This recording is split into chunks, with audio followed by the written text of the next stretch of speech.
Boa noite, Márcia. Bem-vindo ao grupo de estudo, né? Grupo de pesquisa. A leitura, ela tem um mistério nela, tá? A leitura tem um mistério. Qual é o mistério da leitura? O mistério da leitura é que parece que ela é um objeto externo, né? Parece que a leitura é um objeto externo, assim, de fora, né? A gente lê o conto chamado Conto de Escola, do Machado, a gente não vê a gente mesmo ali. Tem uma passagem do Brás Cubas que o Brasinho, né, tá montado no lombo lá do Menino Prudêncio, batendo na bunda dele, faz ele de cavalinho. A gente lê aquilo como se estivesse lá em 1880, naquela obra que ele escreveu do escravo. Aí tem essa leitura assim preconceituosa, né, da parte do leitor, que até fala mal, né, fala assim, tá vendo como é que tratava os escravos? Depois o Prudêncio, quando ele está adulto, o menininho, ele faz o mesmo com o escravo. Aí vão dizer assim, é por isso que se reproduz.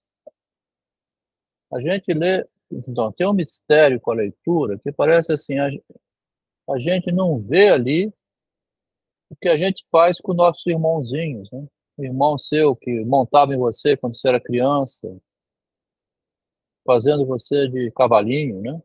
É a mesma coisa. Então, a gente tem um negócio da moral que a gente absorve quando cresce,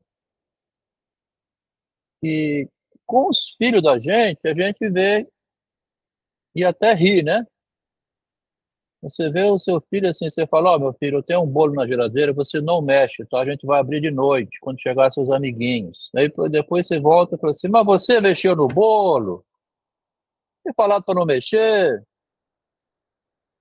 Então você vê, ou então você ri disso, né? Sem vergonha. Você foi lá e pegou o que eu falei para você não mexer, né?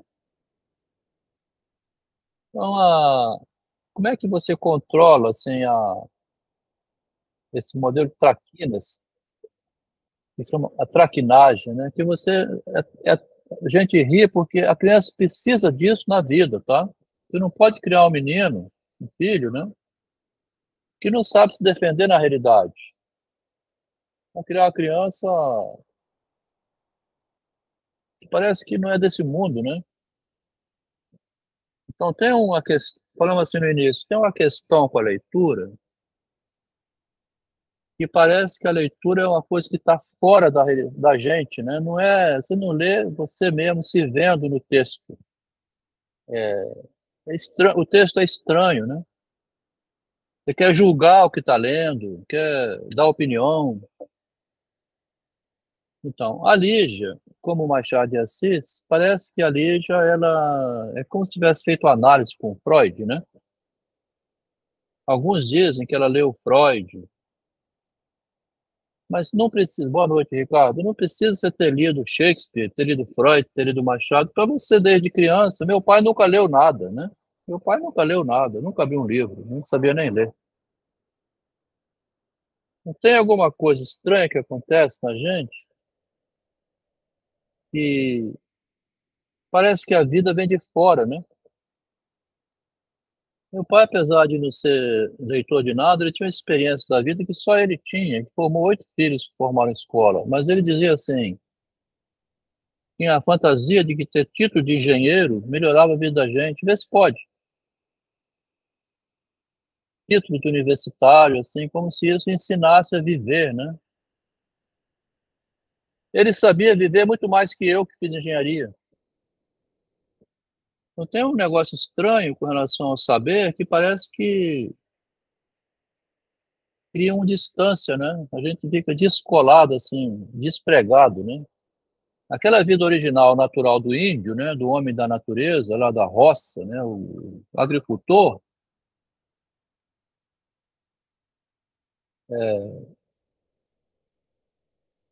não passou por, né? Não passa pelo livro.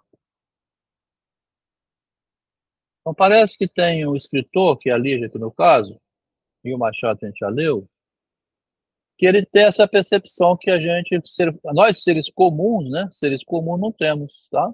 É isso que eu queria chegar. Então, parece que a gente somos seres comuns e não lemos o livro. Outra coisa interessante, diz que precisa ler, ler, ler muito para escrever, né? Tem uma tese de doutorado muito boa nesse sentido. Ler não passa a escrever. Você pode ler a vida inteira e não escrever uma linha. Não é verdade que se você lê, se torna grande escritor. É o contrário, né? É como fez o Machado com 15 anos e como fez a Lígia, bem novinha, novinha também. Como ela tem vontade de escrever, ela já percebeu a realidade, então ela vai estudar os escritores para melhorar o conhecimento dela. É diferente, tá vendo? Ela já vai estudar, então, mirando as coisas, assim, para pegar mais macete de escrever, tá? É igual um comerciante, né? Alguém que bota um comércio, assim, vai pegar macete com os outros comerciantes. Então, quando a gente pensa por esse lado, modifica a posição. Por isso, nós estamos falando aqui na chamada de hoje, assim, o narcisismo do autor, né? O narcisismo do autor em Lígia Fagundes Telles, uma autora que se fez por si mesma, tá? O convite, né? Lígia dá uma aula de como escrever livros, que ela já sabia isso. Nós estamos vendo lá na origem, tá? Então, nós estamos começando em Porões e Sobrado, já lemos muitos contos da Lígia. O primeiro livro dela, ela mesma proibiu que fosse publicado, não queria mais. Nenhuma editora pode publicar o livro dela. Na verdade, respeito o pedido dela, né? Ela pediu que não publicasse. Então, respeito, é diferente. Não pode proibir isso, né? Um livro já foi publicado uma vez, não precisa lei, não precisa processo judicial nenhum para publicar o livro dela, tá? Olha só que curioso, Marcos, estou na situação aqui diferente das cartas. As cartas são material privado que precisa assinar, os herdeiros têm que assinar um documento. Eu autorizo publicar as cartas do meu pai. E se alguém pegar esse baú, começar a publicar as cartas sem autorização, é um processo desse tamanho, né? Aqui os herdeiros de Liege não podem abrir processo, porque isso é um livro que ela publicou, né? Tá? Então, como é que o autor surgiu publicando alguma coisa que ensinaria a escrever, mas na frente ela proíbe que isso continue sendo publicado? Olha só, doideira isso, né? Vamos ler aqui então Pintada, né? Nós estamos com alguns presentes, a gente esquenta um pouquinho antes que alguns atrasos, né? Aqui já são 8h15, né? Vamos dar continuidade, quem puder chega depois. Vamos ler Pintada, né? Burrinha, burrinha, burrinha. Para cada burrinha, Laurinda tomou um coque, né? Dava um coque. A professora vinha e dava um coque, né? Soco na cabeça. Burrinha, batendo na cabeça. Humildemente abaixou os olhos, tapou o rosto com as mãos, fez força e nada. Nem uma lágrima. Ficou então com medo. Sabia que Dona Otília, a professora, castigava ainda mais se ela não chorasse. Olha que loucura. Margarete conseguiu agora. Ó. Que sofrimento, hein, Margarete? Acabou de desinstalar e instalar novamente. Aí entrou. É. Então agora você está pegando essa experiência. Às vezes tem que desinstalar porque, né, dá algum problema. Então aqui a pintada, né, a menina, levou um coque na cabeça, enquanto era chamada de burra. Dona Otília castigava ainda mais se a burrinha, né, que é pintada. Então o que fazer? Se eu não choro, eu apanho, né? Nem chorou, então deixa eu bater mais. E se chorar, apanha mais ainda. Dona Otília castigava ainda mais se ela não chorasse. Ela não chorou, não, bate mais. Bater até chorar, né? Ah, agora ela sentiu. Revoltou-se. A gente nem fez nada e já apanha. Dona Otília desceu novamente a mão fechada. E mais este, para não ser respondona. Laurinda debruçou-se na carteira, sempre era ela quem apanhava. Só porque o pai vivia caído na rua por causa da cerveja e a mãe lavava para fora. Apanhava também porque era prima do Olavo. Então, Laurinda é o nome da garotinha pintada, né?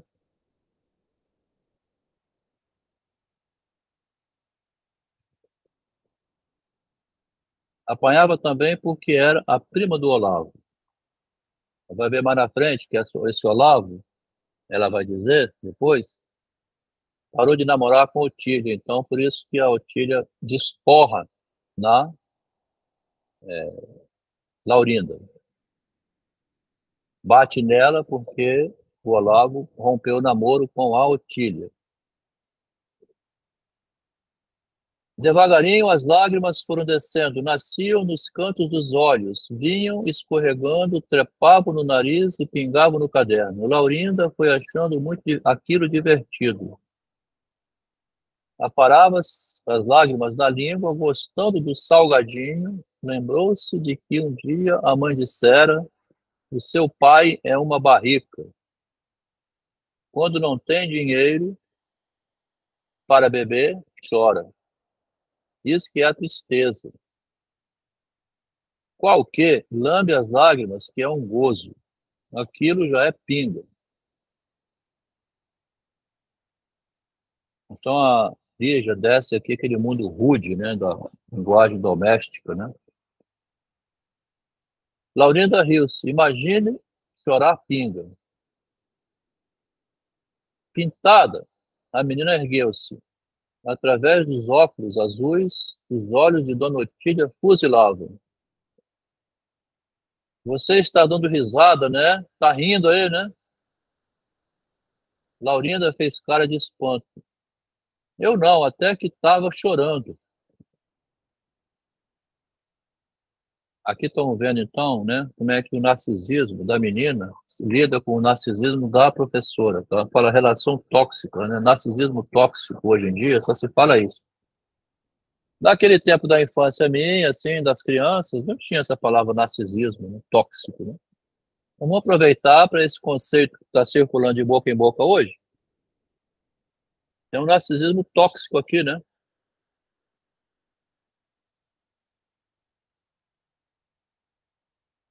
Lembrou-se do coque e Essa resmungou. professora era narcísica e a criança também?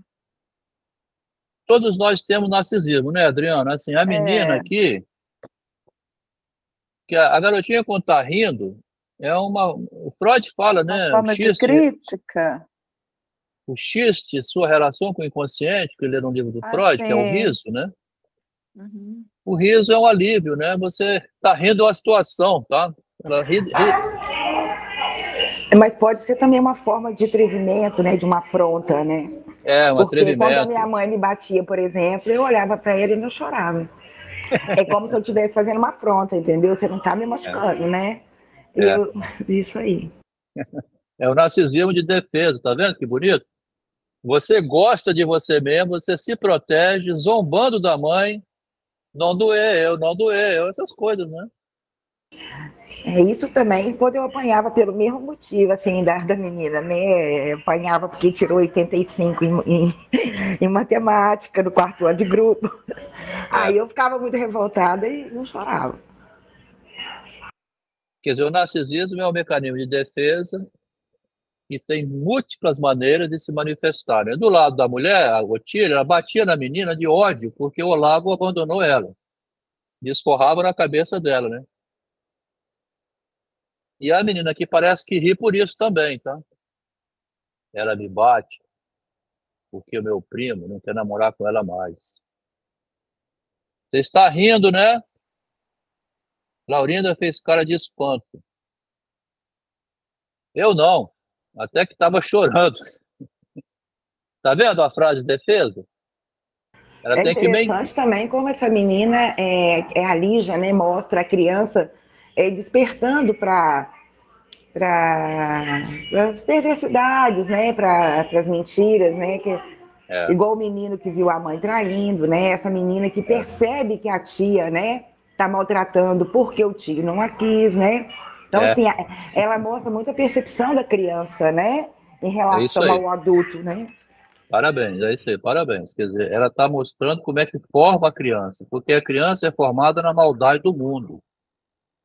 Você vai criar o seu filho bonzinho, idiota completo, ele não é criado na maldade do mundo. Aí na escola, mãe, fizeram bullying, tudo é bullying, tudo é bullying. Quer dizer, a criança não tem a experiência infantil, né, de aprender a se defender sozinha, né? E por que você não deu um tapa na cara do seu amiguinho, rapaz? Tudo é mamãe que tem que ir lá na reunião da escola? Então, aqui a Márcia chamou a atenção aqui, assim, vai formando o esperto, né? Tem que se virar nos 30, como ia. Eu não, até que estava chorando. Lembrou-se do coque, pois a senhora acertou bem na boleira, aí. A professora pegou no pé de cabra, deve ter um palmatória de ferro lá, né? Muito preto e comprido, com uma unha aguda na ponta. Pé de cabra mesmo. Laurinda estremeceu. Aquilo doía que não era vida. Venha ler aqui comigo, Laurinda. A garota deve ter ido tremendo, né? Laurinda aproximou-se, esfregando os olhos. Dona Otília apontou para o livro. Comece! Cara, caramuru, caramuru, caju, chuchu, abacaxu, abacaxi, menina, abacaxi. Laurinda encolheu-se, fez-se pequenina, esperando de olhos fechados a cutucada da unha. Um beliscão, né? Você lê direito sua pestinha. Mas Dona Otília não se moveu. O processo educativo, assim, a pedagogia está toda aqui também, tá? Porque o menino às vezes lê errado para poder irritar, né? Aí a professora dá um beliscão, né? Dá um tapa na cara. Lê certo, porra. Então aquela educação bonitinha que fala hoje, ela vem formar gente doente, né? Porque aqui que você forma no mundo, na realidade cruel da vida, né? Que é muito melhor, né? Então tem um beliscão, que é a vingança, né? Dona Otília não se moveu. Vai depressa para casa. Hoje já me aborreceu muito. Sai daqui, sua porcaria. Laurinda foi até o lugar, pegou na lousa, no caderno e dirigiu-se para a porta. A professora acompanhou-a com um olhar. Era mesmo a cara do Olavo, até os olhos verdes, o sorriso cínico, aquele cachorro, aquele idiota. Tá? Então vê a cara do Olavo, né? Bate nela por isso. Dona Otília ergueu-se, sob o buço cerrado, os lábios tremeram de raiva. O buço é um bigodinho, assim, quase invisível que a mulher tem também. Depois de amargar-lhe o dia, a menina ia embora, calmamente, aproveitando-se da oportunidade. Fazia como o primo, como o Olavo, que depois de 4 anos de namoro, fugiu, desapareceu, com uma lágrima fingida dependurada nos olhos. Essa Otília também não devia ser fluxicheira, né? Aquela mulher brava, assim, rigorosa, né? Até o Olavo fugiu dela. Tá vendo aqui, Márcio? Você não teve, não, conhecida assim, namorada, que você brava, assim, que o namorado fica até com medo da namorada? Ah, tem demais. Eu vi até um cantor esses dias, ele falou assim, eu não tenho medo da... Falou o nome da mulher, né? Eu tenho pânico. Eu tenho pavor, rapaz. Acho que foi o Eduardo Costa. Ah, é? Fugiu, desapareceu como a lágrima, quer dizer, o namorado tinha medo da Otília, né? A Otília devia dar coque na cabeça dele. Você tá fumando?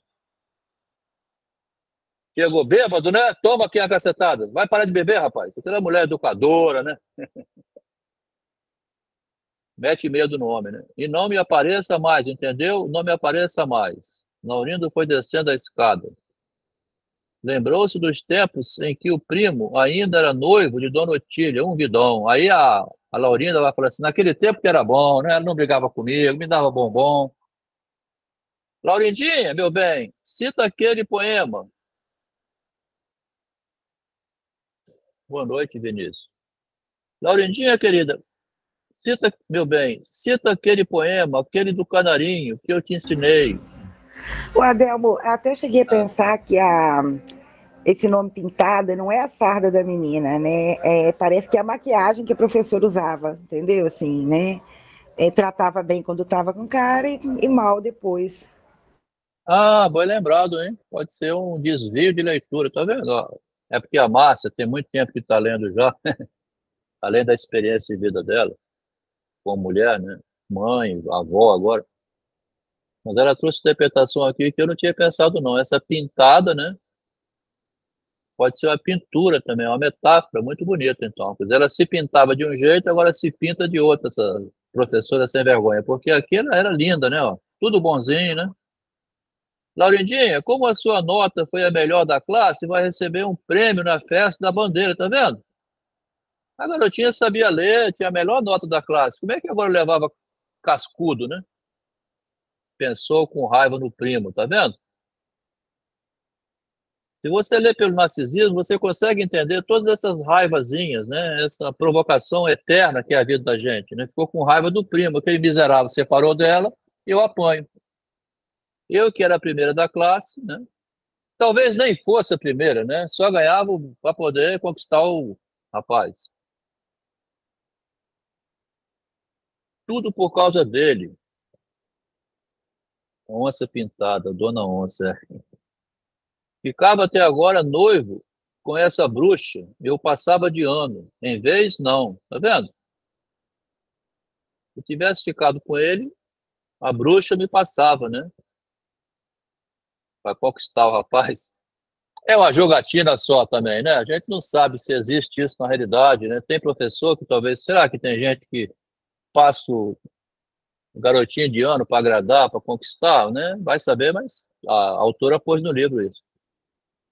Com um suspiro, passou os dedos nos olhos, olhou para o céu. O sol, um bruto joar amarelo, espiava pela janela aberta numa nuvem. O que me dá a impressão, Márcia, é que a Lígia pede para não publicar mais é porque tem um estilo assim que de vez em quando ela resvala uma linguagem que depois ela não usa mais, né? Chamar o sol de Joá, chamou o sol Eu, aqui de Joá amarelo, tá vendo? então, quando eu estava lendo, eu cheguei a pensar isso. Falei, será que é por essas coisas assim, meio fora de nexo, que ela ficou com vergonha, né, daquela escrita? É, pode ser por isso. Porque, quer dizer, ela não tinha muito recurso de linguagem, né? De fazer dizer de outro modo, né? Chamou o sol de bruto Joá amarelo. Talvez ela quisesse ser mais assim, poética, né? E ela não era boa nisso, porque o negócio dela era a realidade mesmo, né? Ou então, assim, ela estava querendo criar metáforas, mas as metáforas eram feias, não estava ainda, né? Aquilo que o Machado chama ponto de admiração, ela queria já chamar atenção, criar neologismo, né? Criar neologismo. Queria se mostrar, assim, já, eu sei, né? Foi treinando, né? E depois ficou com É, vergonha. foi treinando, depois ficou com vergonha, achou feio, né? Como é tudo na vida da gente, né? Tem coisas que a gente, de jovem, que a gente se arrepende, fala, nossa, que cada uma que eu fiz. Então o sol espiava pela janela aberta numa nuvem. E a aula, que só terminava quando ele ia parar, no Morro do Rosário, foi indo pelo largo chutando uma casca de banana. Ela mudou o cenário, né? Porque o sol desceu até aqui uma frase, ó. Do outro lado parece ser o primo, né? Alguém que foi chutando casca de banana, então chama a Laurinda. Ah, a Laurinda foi. Enquanto que o sol tinha alguma coisa, a Laurinda foi embora chutando casca de banana. E alguém gritou, Laurinda! Ela voltou-se, olhando para a igreja. Só podia ser o padre Diógenes. Era o único que respeitava as suas sardas. Aqui um colega no privado comentou, será que esse Diógenes aqui está relacionado com o Machado, né? Eu acho que também não é tão assim, né? Mas tem um padre Diógenes. E o Machado é um conceito, né? Que tem o Diógenes como um conceito literário do cinismo, né? O jeito baixo da relação humana que é canina, né? O cínico. Pelo nome que ela usou, né? É. também pelo nome, pintada, né? Porque o Diógenes era o cínico, né? O cinismo é o cachorro, né? Era o único que respeitava as suas sardas. Laurinda aproximou-se, limpando o nariz. O padre fez cara de piedade. A gente também não lê literalmente, né? Porque aqui ela diz que sarda é no rosto da Laurinda, mas tem uma indireta que pode ser as pinturas da professora, como disse agora a Márcia. Porque a leitura tem um duplo sentido sempre, né? Laurinda aproximou-se, limpando o nariz. O padre fez cara de piedade. Está chorando? Deve ser um padre italiano, talvez, né? Chorando. A menina mostrou os dentes encardidos. Chorando nada. Uma coisa entrou no meu olho. Acho que foi bicho. O E padre também, passou a mão. Adelmo, nem todo conto, nem toda frase no conto é significativa, assim, né? Ela É, floreia um pouco, né? é, E tremeia, né, com o que ela quer passar. é. Nem tudo dirige diretamente à subjetividade. Tem também aquele cosmético próprio. O padre passou a mão gorda pelos cabelos arrepiados da menina. Não vem mais no catecismo. Minha ovelhinha tresmalhata. Laurinda desviou a cabeça, receosa de que ele a examinasse. Não gostava que ninguém mexesse com seus cabelos, desde o dia que Dona Otília, isso depois do noivado desfeito, afirmara que toda gente de cabelo louro tinha piolho. Mande mamãe trazer logo a toalha. A menina afastou-se. Então passou pela igreja, estava caminhando pela rua, né? Voltou da escola, a professora mandou embora. Passou pelo bar do Angenor. Passou em frente ao bar. Encontrou o pai, sentado no balcão, contando como conseguir escapar da Revolução de 24. Ele era assim mesmo. Ficava o dia todo contando mentiras para o Agenor. Olha aí como é que ela é observadora, né, do adulto, É, né? é, isso aí.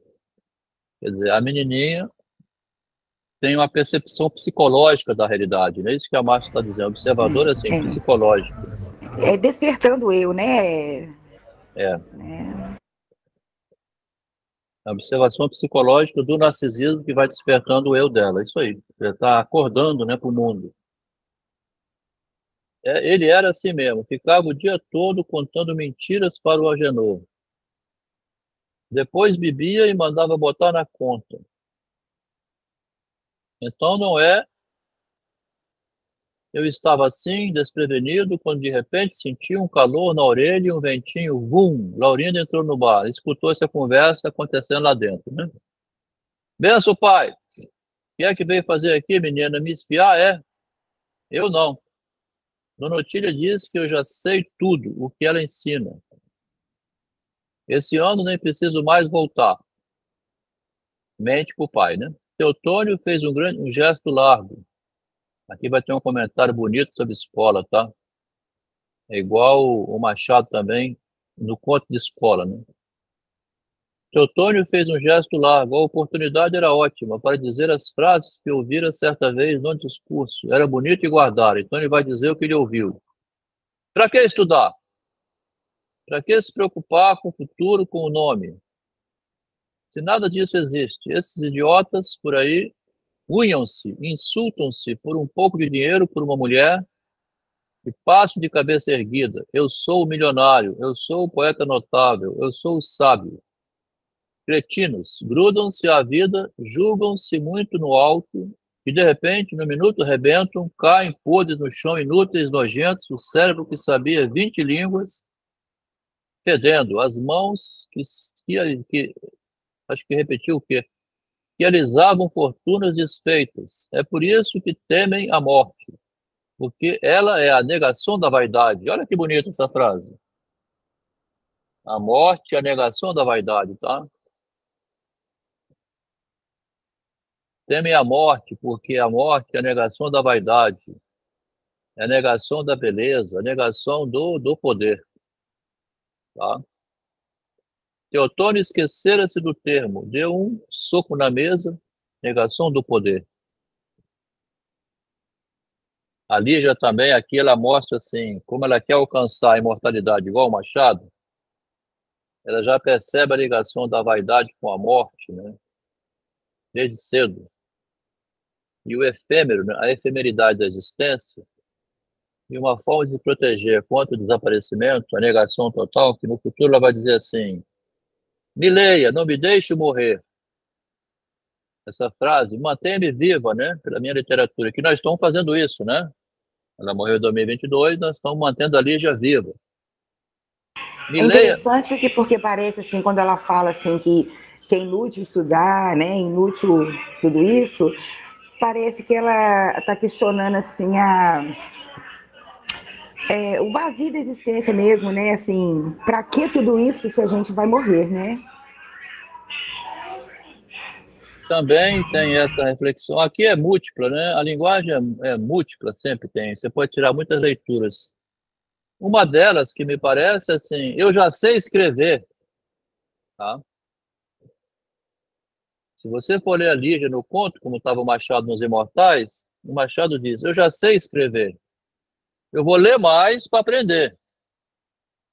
Porque aqui tem aquela inversão que falamos no início, né? É Eu tipo sou assim, eu não milionário, preciso da academia, né? não precisa ler.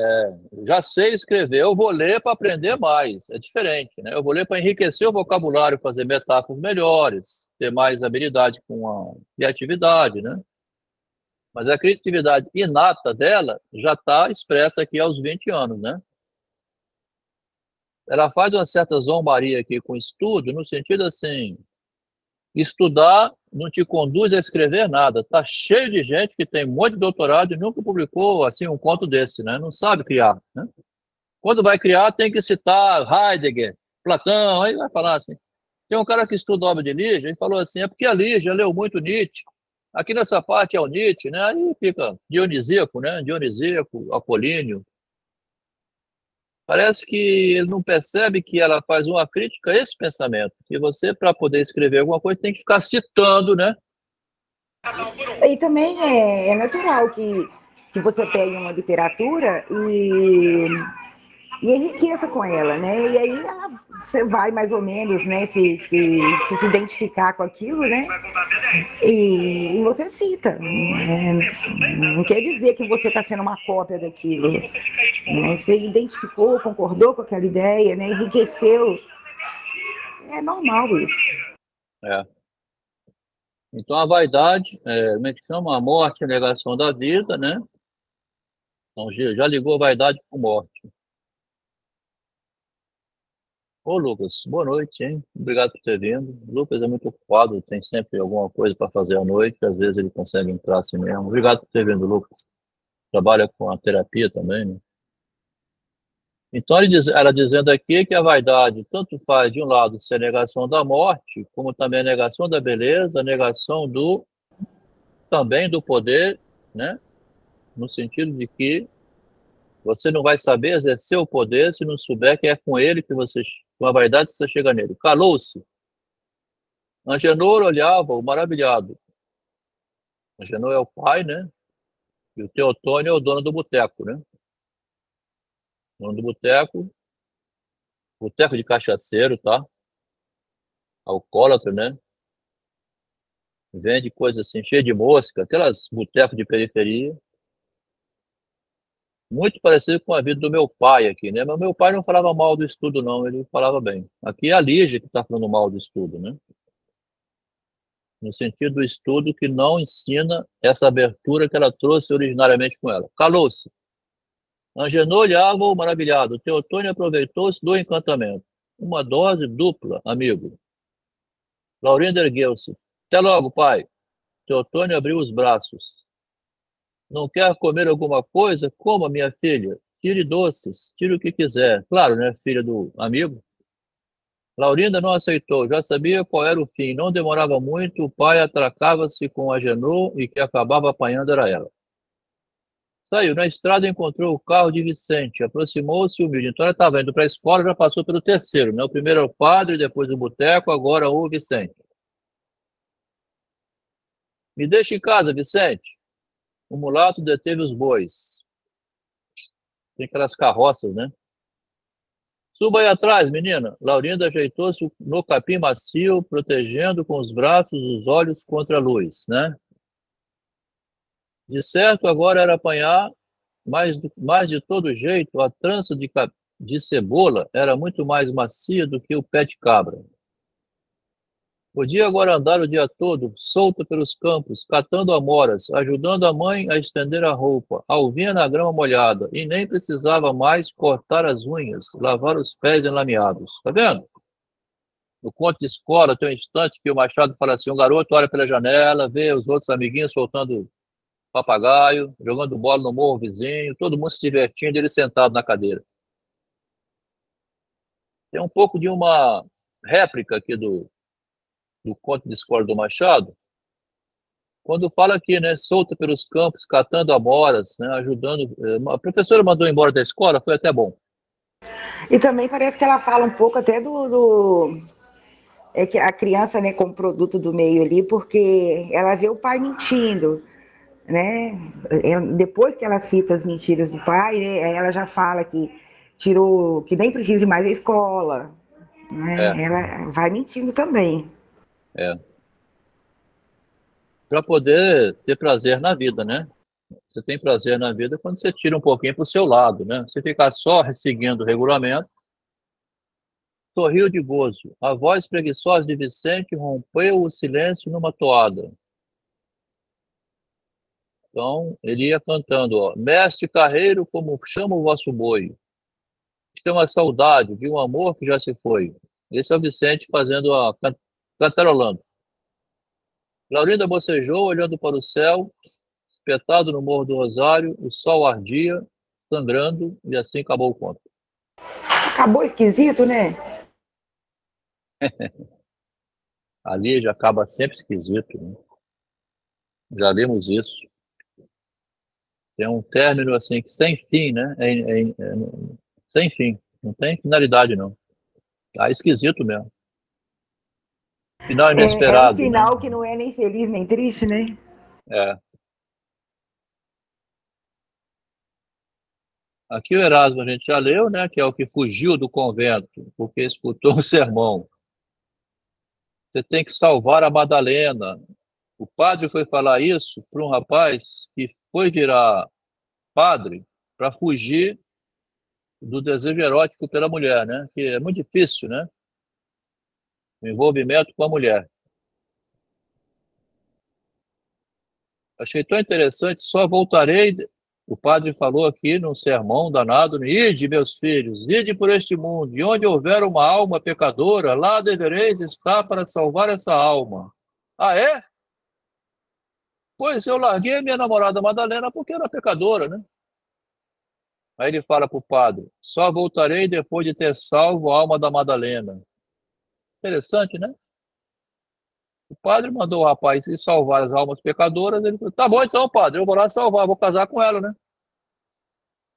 A fisionomia do velho padre transtornou-se. Sentiu uma coisa lá por dentro que não pôde evitar, que lhe escaldou a garganta, estourou como uma bomba. Maldito sermão!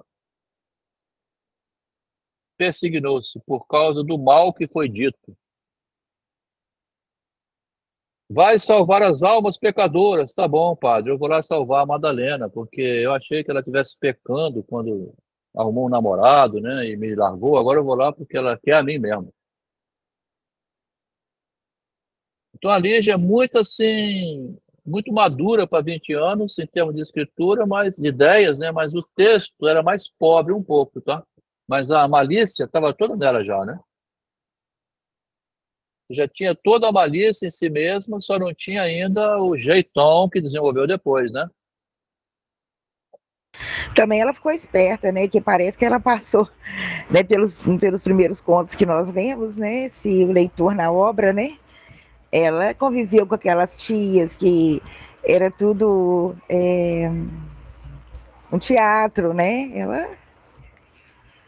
Ela foi ficando maliciosa e aprendendo como é que foi bom para ela. É bom você falar isso, porque eu fui 13 anos ao analista, tá? Eu fui 5 anos, né, na primeira vez, depois mais 13 anos ao analista, narrar essas coisas da infância e tal, que ela narra, né, na literatura dela. Ali já transformou essas visões infantis que eu tive, né? E como é que era seu irmão, Adelma? Ah, tinha um irmão meu que era malvado, né? Então, aí eu falava para o analista. a Lígia vem e transforma em literatura, né? Ela sacou o lance.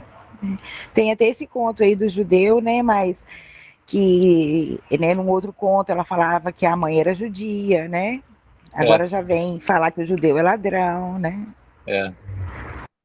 Então ela faz uma sessão analítica, bota o leitor, né, como analista dela, e ela está no divã. Aqui, Adriana, você que está estudando, a Lígia está deitada no divã narrando. E porque você está mais recente, mas a Márcia já tem uns, somos 18º encontro esse, tá? Já lemos uns 12, 15 contos antes da Lígia, os da maturidade, né? Onde ela fala essa parte infantil, que aparecia a mãe judia, né? Aparecia lá o cascudo, assim também, tinha muito. Tem um filho da mãe lá no Espartilho, que ela diz, morreu debaixo da ferragem. Mas essa ferragem do trem, que o filho morreu, é porque ele casou com uma judia, que era um mau negócio para a família, porque estava na época da guerra, Segunda Guerra Mundial. E que esse filho morreu debaixo da engrenagem. Ela trocou de ferragem para engrenagem. Então, a engrenagem, né? A engrenagem da vida, né? E que a impressão que eu tive é até que eles sumiram, né? E para não prejudicar a mulher, né? Para não ser achado alguma coisa assim, para a imagem mesmo, né? Não ficar ali todo mundo falando, né? Que ela era judia. Então eles falaram que ela morreu, mas, né? Eles deram foi um sumiço nesse trem. Deve ter ido morar em outra cidade, outro país, sei lá. Judeu. Levi viu todos os seus palácios subirem envoltos numa nuvem de fumo. Desesperado, procurou ainda salvar o enorme saco de moedas, de notas. Mas, ao contato das mãos, tudo transformou-se num lago de sangue. Levi olhou em redor. Estava só, vestido de farrapos e barba crescida. Chorando, pôs-se a correr a esmo, perseguido por um rio de moedas de ouro. Numa esquina, encontrou-se com os amigos. Quis dizer aos amigos: Eu sou Levi, o milionário Levi. Fui roubado, perdi tudo. Mas a voz não saía, porque estava sonhando, né? Quando você está sonhando, você não fala, né? Quando você vai falar, acorda. É difícil alguém fazer narrativa dormindo, né? Tem algumas pessoas que parece que vão falando enquanto estão dormindo. É uma ruptura com a censura, porque a censura é tão violenta na gente que impede você de falar mesmo dormindo. Pois é, mas aí fala uma coisa meio que sem nexo, né? Assim, fala algumas coisas, mas assim, né? Quem está dormindo não fala com concordância. Não, mas bom, ela botou um sonho aqui, né, Márcia? Um sonho, quer dizer, só vamos saber aqui o seguinte: o importante é, ele não estava falando isso.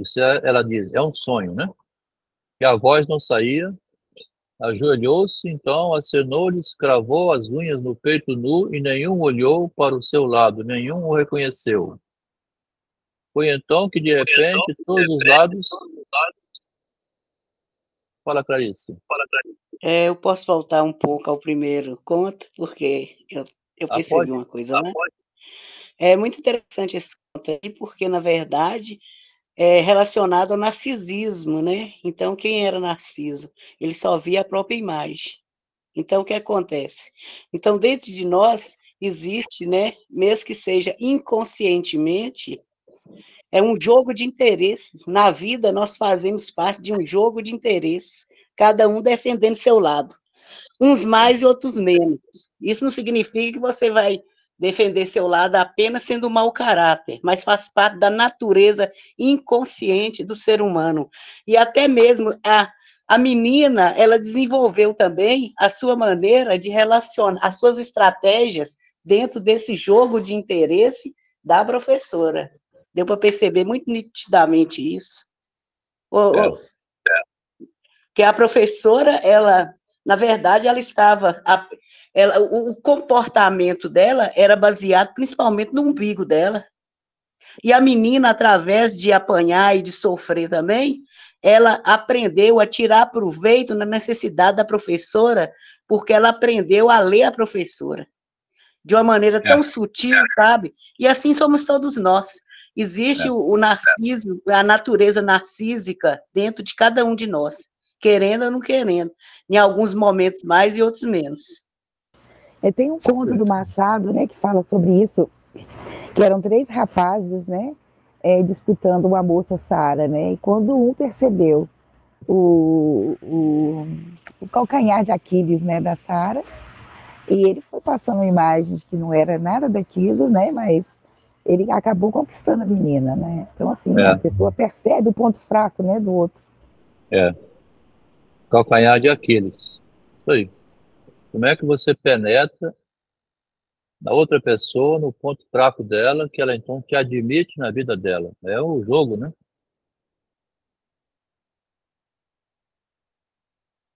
Interessante observação, é isso mesmo. Tá? Procura ver se você está assim para falar e você acorda.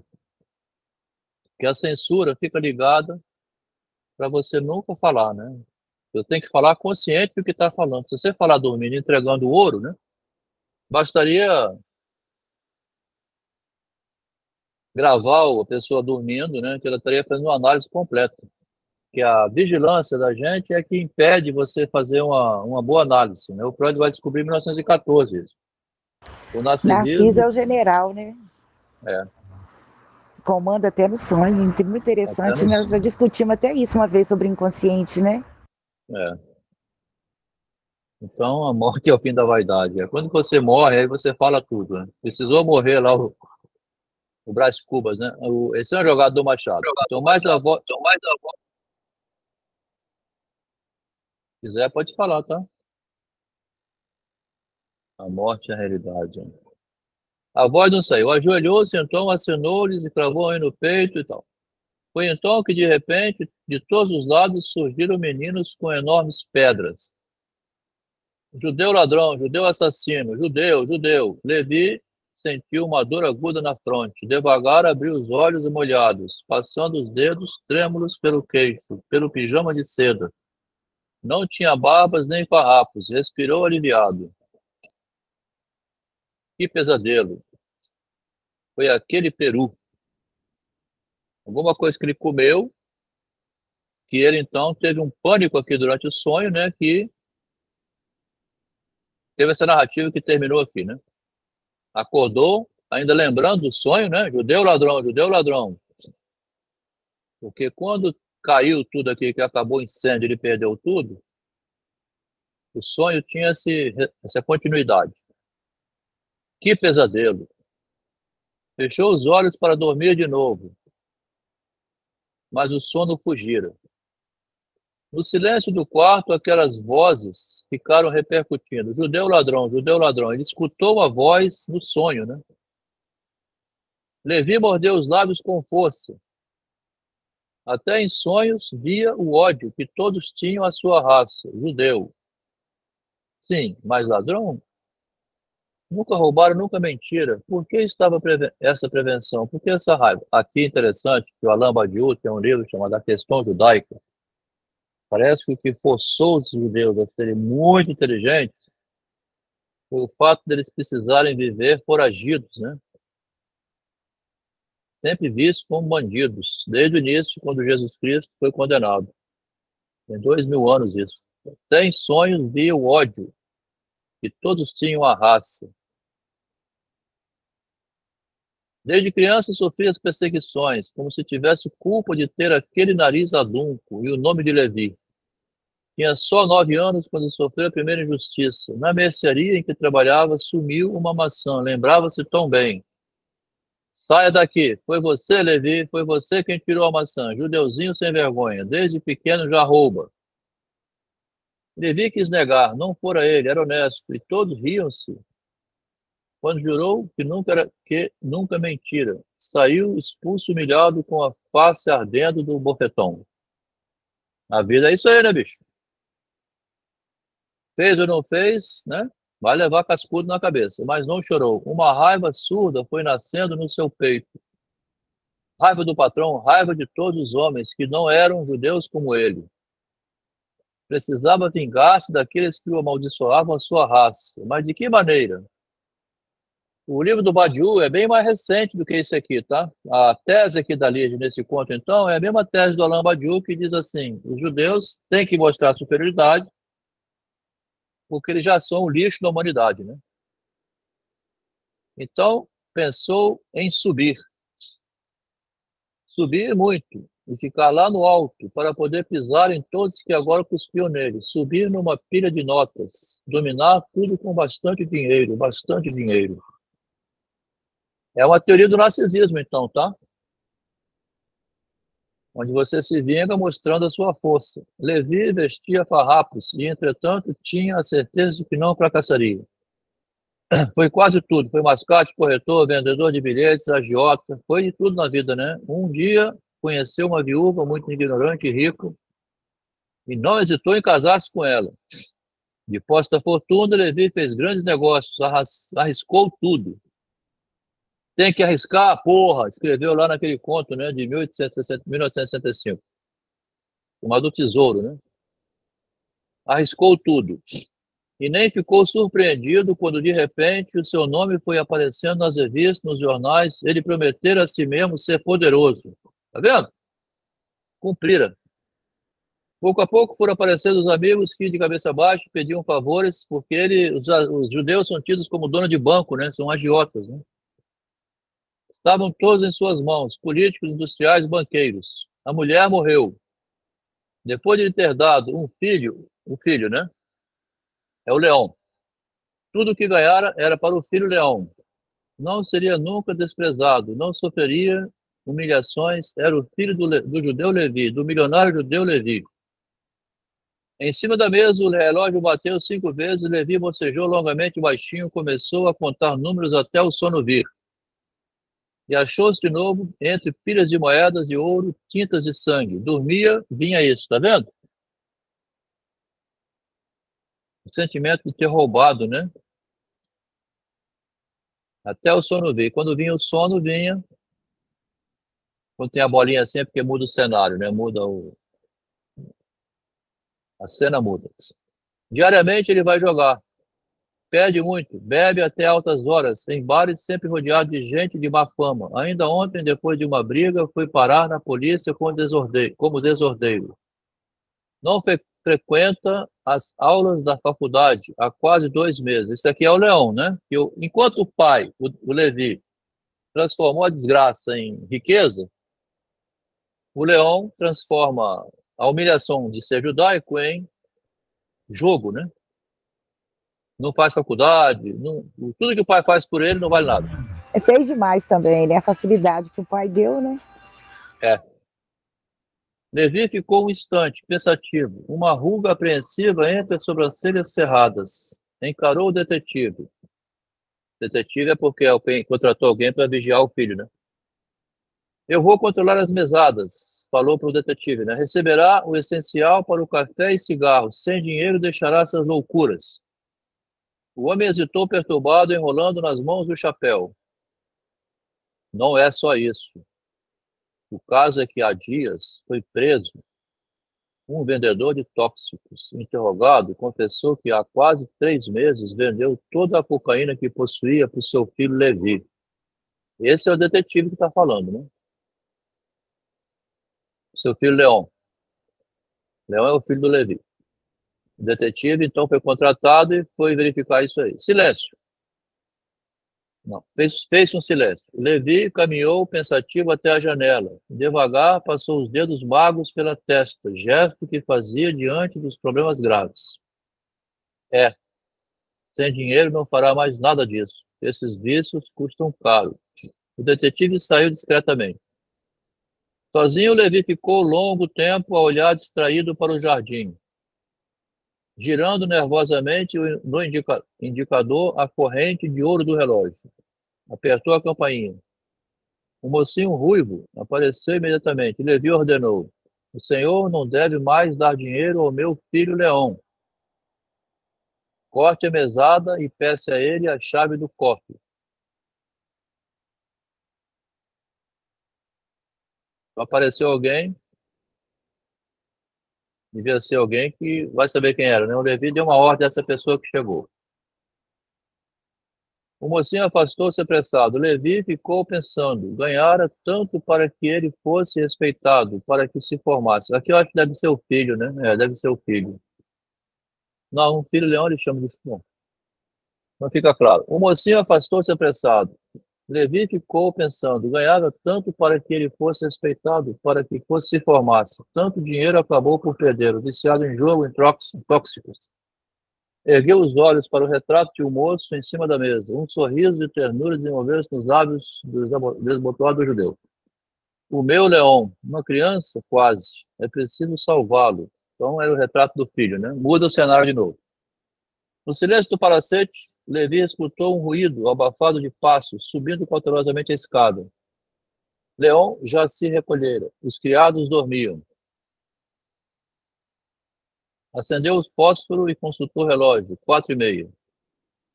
Novamente um barulho suspeito chegou-lhe aos ouvidos atentos. Sem rumor, ergueu-se. Não havia dúvida. Alguém entrara para roubar.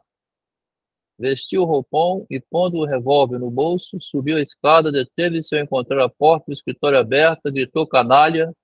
Um vulto moveu-se junto ao cofre. Levi viu qualquer coisa brilhar na escuridão e, pressentindo um perigo, atirou. O ruído abafado do baque de um corpo e novamente o silêncio. Trêmulo, a fonte molhada de suor, Levi acendeu a luz. Um riso nervoso crispou-lhe a boca. Seu ladrão, pretendia roubar-me, hein? Aproximou-se do corpo inerte, caído de bruços, sobre um saco de moedas ensanguentada, com o pé empurrou o cadáver. E da boca do judeu, espantosamente aberta, só saiu o nome, que era o filho dele, Leão, né? Matou o filho. E o início do conto, então, era sonhando com o ladrão, né? É interessante, né, Delma, assim, que o pai, né, o Levi, é que teve dificuldades, né, e foi correndo atrás, né, teve as suas conquistas, né, era um homem respeitado, né, e já o filho, né, que teve tudo nas mãos, né, não conquistou nada, né, e tipo assim, nem o filho rouba dele, assim, nem é o dinheiro, né? É a imagem, né, que ele construiu. Porque falava-se assim, tanto judeu ladrão, né? Aí o filho do judeu, que também era judeu, né? Foi ladrão. Então, assim, isso mexeu com a imagem, né, do pai. Então, ele roubou aquela imagem que o pai construiu, levou a vida inteira, né, para construir. É terrível, né? Tem muito isso na realidade, assim, da herança passar para o filho não saber como. Cheio de gente usando droga, né? Mas hoje também não é só isso, não. A gente já humilde mesmo, que nem é rico, nada, não. Já entra na droga. Aqui, interessante também pensar que eu andei considerando, não sei se é o caso aqui, né? Porque no Machado ele tem, assim, um comentário sobre a propriedade é um roubo, né? Karl Marx desenvolveu a teoria do capitalismo em cima de uma frase do Proudhon, que dizia que a propriedade é um roubo, né? Quem é empresário, assim, encontrou um jeitinho de roubar, enganar, levar vantagem, né? E essa frase, a propriedade é um roubo, o Machado explora numa crônica. E me dá a impressão aqui que ali já não precisa ter lido aquilo, mas assim, como o pai, para enriquecer, de alguma maneira roubou, né? Para se desenvolver na vida, você tem que dar alguns golpes, né? Aqui e ali, você tem que ser mais esperto que o outro, né?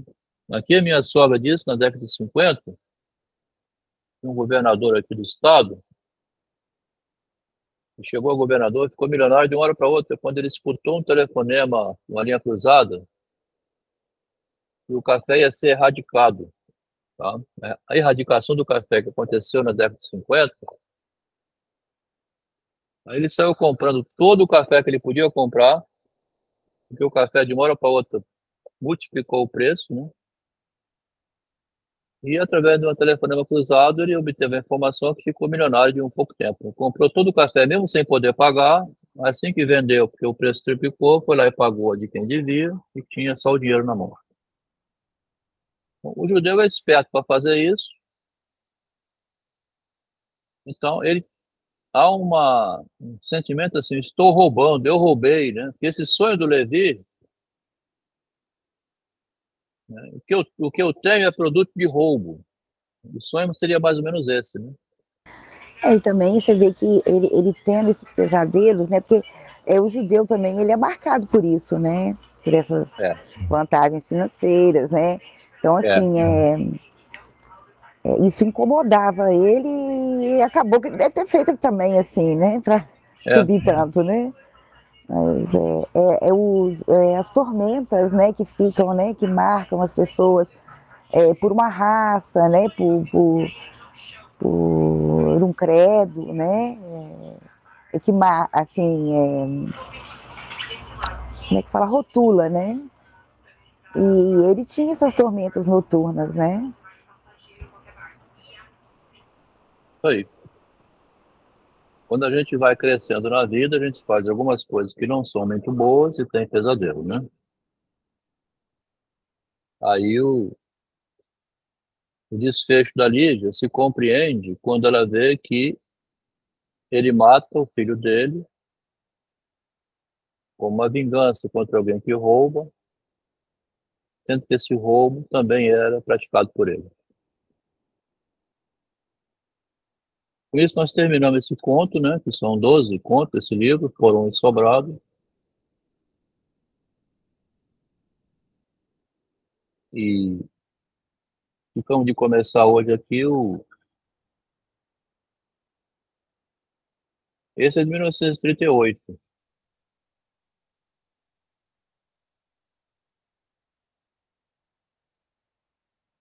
com 20 anos de idade.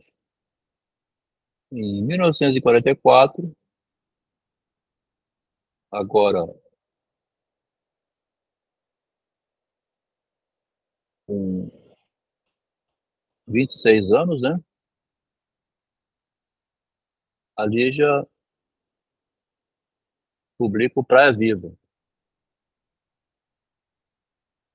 Praia Viva é um outro conto, um outro livro,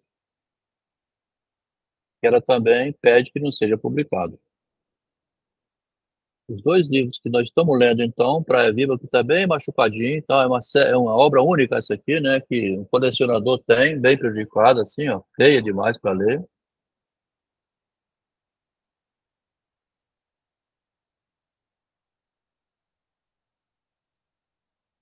tá? Diz que é 1943, mas parece que publicou em 44. A Cecília Meirelles e a Monteiro Lobato. O índice está aqui, né? O conto está bastante prejudicado aqui, a qualidade de leitura do livro, é original, né? O colecionador que fez o PDF mandou para a gente estudar. Eu tenho, por sorte minha, encontrado gente que vem colaborando muito com as pesquisas, né? Gratuitamente, sem receber dinheiro nenhum. Teve o trabalho de procurar alguém, mandar digitalizar o livro, tanto esse como o anterior. Para divulgar a Lígia, né? É pesquisador também que colabora, né? Vão colaborando entre nós para aumentar o nome da, assim, divulgar a Lígia, né? Então, tem um lado colaborativo aí de pesquisador, de estudioso, mas que também tem projetar mais o nome da escritora, porque ela é fantástica, tá? A Lígia é uma, a É Lígia é uma interessante, psicanalista e tanto, né? é interessante, Adelmo, porque não são todos que colaboram assim, né? Tem uns que já vão lendo com a intenção de criticar, né? A visão é totalmente crítica. E já outros, né, como esse aí, que teve esse trabalho, né, que é enriquecer, né, o trabalho, né, e não engrandecer só assim, né. Então, assim, interessante. Achei muito interessante. É porque são os tipos de narcisismo, né? Que a Adriana está acompanhando, ela está aqui veio da geografia, né? Eu vim da engenharia, nós somos de fora, mas está acompanhando assim, estudando psicanálise. São as versões do narcisismo, porque do ponto de vista da ciência, é benéfico para a humanidade, como Isaac Newton descobriu uma lei, em vez de você esconder uma descoberta, os colaboradores entre si querem divulgar, né? Aqui em Vitória está tendo muita recepção, aumentou bastante a circulação da notícia do livro do Machado, que vai dia 14, né? Então tem uma novidade. Então, quando você leva alguma coisa que enriquece o coletivo, há a colaboração, ao contrário do egoísmo, assim, eu não vou dar porque ele vai ficar famoso, ou é porque... Não é, esse pensamento também existe, mas no meio de quem trabalha com a ciência, né? A matemática, a engenharia, assim, em geral, não é assim, não. Imagina o cara descobrir o germe do vírus lá do Covid e esconde, né? Esconde, usa só na família dele, no país dele. Eu não vou divulgar para ninguém, deixa o mundo morrer. Então, na ciência, você corre para ajudar o outro, né? Então, por sorte, a gente faz um trabalho coletivo de divulgação que visa proteger uma decadência da humanidade com um narcisismo doentio, igual esse show da Madonna. A gente tem que olhar também. Eu pensei que a Madonna tivesse morta, né? Eu não sabia mais, ela nunca me sumiu, né? Ela apareceu beijando mulher, beijando aquela confusão toda, quer dizer, ela quer também mostrar alguma coisa ali do teatro, é só a encenação, né? As críticas moralistas a gente deixa de lado, deixa ela dar o show dela lá, aquela loucura que ela fez, né? Negócio meio deprimente, mas é isso aí também, né? Chamou atenção, né? Conseguiu acontecer bastante. Deu em todo lugar aquele beijo. Ela tinha que fazer alguma coisa diferente para poder, né? Fala, Lucas. É uma boa reflexão que você falou da Madonna, no sentido do que ela precisa do audiovisual para ficar registrado, para novas outras gerações saber quem foi ela. Porque se fosse uma escritora ou algo assim, com certeza ia cair no esquecimento, porque dependendo de quem é o público dela, dificilmente ia conseguir ler ela com o livro que se ela fosse para contar. E aí, como o audiovisual ajuda bastante a registrar esse impacto, aí por isso que ela precisa manter isso, porque ela sabe que em algum momento, como artista humano, está chegando próximo de encerrar os seus espetáculos. O problema nem é a Madonna, né? O problema é a plateia, né? Quando tem esses exemplos de ruptura, assim, tem muita gente que copia, pensa que pode. Aí é o que a Márcia acabou de falar, né? Mas é preciso olhar como arte, né? Então vai o táxi, né? Desce a bandeira. Aqui tem um filme com o Roberto De Niro chamado Taxi Driver. Aqui parece que a Lígia vai filosofar sobre a profissão de taxista, tá? Uma filosofia rápida, né? De breve, curtinho, conto. O que é um taxista, né? Aqui em São Paulo, ultimamente, eu peguei um táxi, aí conversando com o motorista, ele revelou toda a vida dele, uma corrida de 10, de 15, 10 minutos. 10, eu até gravei o áudio. O taxista é aquele homem que senta, tem outro conto, eu acho, da Lígia, que dois sentam atrás e começam a falar um monte de segredo, ficar se beijando. Você imagina só se eu vou tomar um táxi, né? Fugindo assim com a namoradinha para ninguém me ver, já que eu estou atrás do banco, escondido do público, eu vou começar a falar tudo na frente dela, para ele, e o motorista ouvindo. Mas tem gente que não tem esse pudor, né? E vai falando com o motorista ouvindo. Por isso que ela parece que chama a atenção, assim, a filosofia do taxista, né? Que é alguém que escuta um monte de conversa, desce a bandeira. Cristóvão obedeceu, voltando-se depois para bater a porta que o moço não conseguia fechar. Cristóvão então era o motorista e aquele táxi duro, velho, né? Ele tem que dar a volta para ir lá fechar porque o passageiro não consegue. Resmungou. Nenhum freguês consegue fechar direito esta diaba. Encrenca sempre. Esbarrou o braço nas pernas da moça. Muito boa. E o freguês pode cair. O senhor sabe. Avisou a torcer o trinco bem devagar.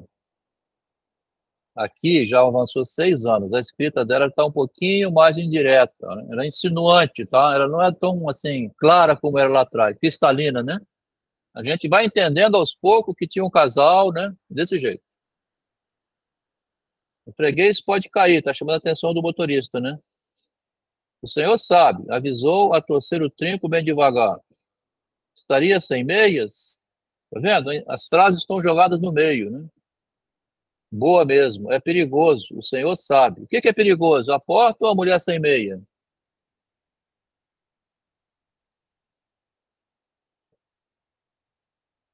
Mostrando as coxas, né? A porta já estava firme.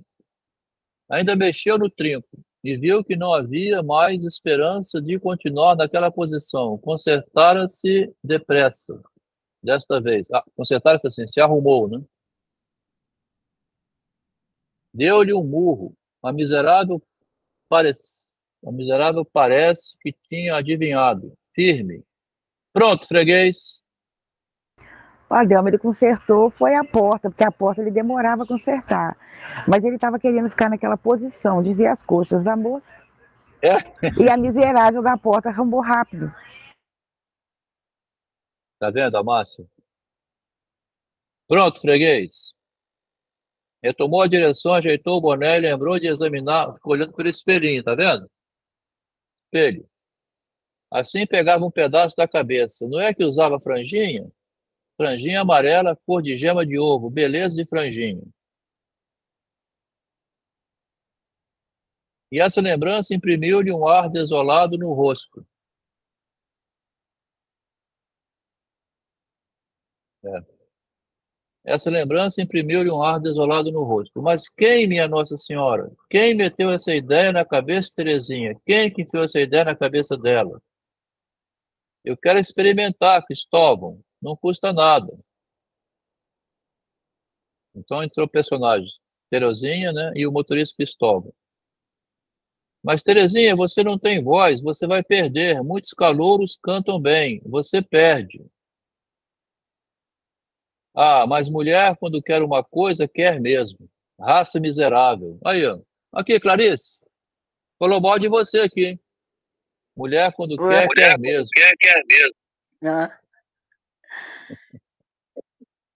mas Raça aí, miserável. Raça miserável. raça miserável. Não, mas acontece que uma pessoa, quando quer uma coisa, né, a mulher também, né? É, Ela acaba lutando pelo que quer, ué. é. Adiantar alguma coisa proibir? Não, claro que não. Eu quero porque mais isso, porque mais aquilo. E foi querendo. Aqui, Terezinha deve ser a mulher do Cristóvão, né? E queria cantar, né? Pronto. E lá ia cantar a final. Então ele está dirigindo, está pensando essas coisas e está acontecendo um monte de coisa dentro do carro, né? Brecou diante do homem que ficara dançando na frente do carro. Deu aquele freio brusco. Calcou o dedo na buzina e o homem se decidiu a continuar. Antes disso, pálido de ódio, talvez medo, levantou o guarda-chuva ameaçador e violento. Isso é o passageiro na frente, né? Cristóvão pôs a cabeça para fora da janela, não enxerga sua praga. Depois, se a gente mata um diabo desses, retomou o fio de pensamento. Com a Terezinha, né? Mulher dele, provavelmente. Cismou que devia cantar no rádio. Cismou e está acabado. Quero cantar no rádio, Cristóvão. Mulher, quando quer, é uma raça miserável. Cismou e está acabado. E se continuar proibindo, até o fim da vida haveria de culpá-lo como aquele arzinho de sabiá judiado. Pois cante então, sirva de palhaça, porque isso de gongo bater, bate mesmo. A buzina do Chacrinha lá, né? Fique sabendo que dinheiro, meu caro, dinheiro nunca me fez frente. Ah, por amor, vou ao inferno. Isso vou mesmo, eu sei. Mas dinheiro, você não entendeu. Ele protestava veemente. Já vi que não me entendeu. O tom de voz desolado. Que importa o dinheiro que tenho, se sou um sujeito desgraçado? Me responda Pedaço só faz show com plateia, palhaço. Que importa o dinheiro que tenho se sou um sujeito desgraçado? Me responda agora, vamos, se não posso, com ele, comprar a felicidade que almejo. Entrou um jogo de dinheiro aqui no meio da vida do casal, né? Terezinha com o motorista. Ergueu a mão esquerda, os dedos em garra. Ela comoveu-se. O gesto era mesmo impressionante. É infeliz? Muito. No gesto, ela notou o brilho da aliança. Tá? Ele também notou. E antes que ela falasse, disse: Nisso, antes que ela falasse nisso, sou casado.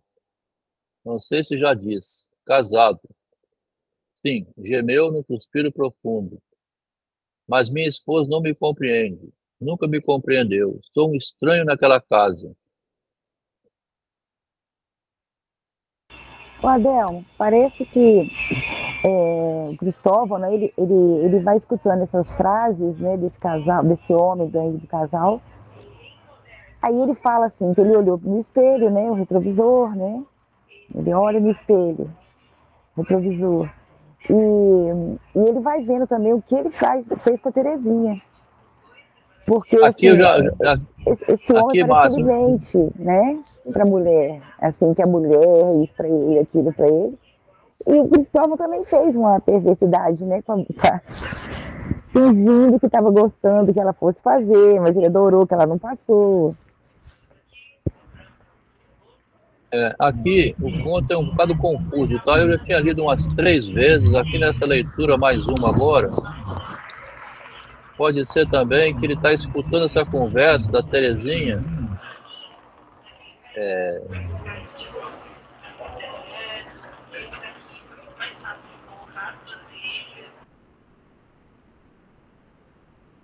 Um minutinho só, hein? Parece que ele. Essa conversa pode estar acontecendo atrás, tá? Quem tem muito dinheiro era o marido, né? Não sei. Agora eu estou em dúvida. Não, assim, o casal falando, né? O homem se fazendo de coitado, né? Ele tá com a menina ali, mas ele fala que é a mulher dele, né? Ele não compreende ele, né? E tá ali ganhando a moça, né?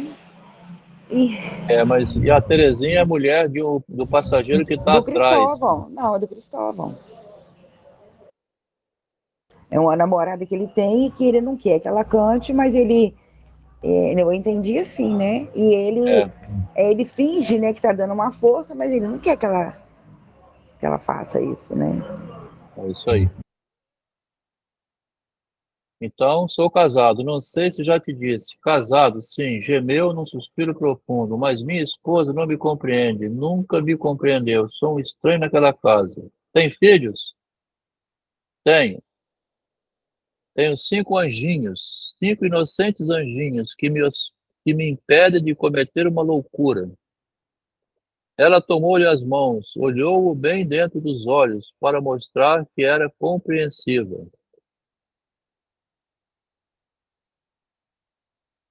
Era quase uma velha.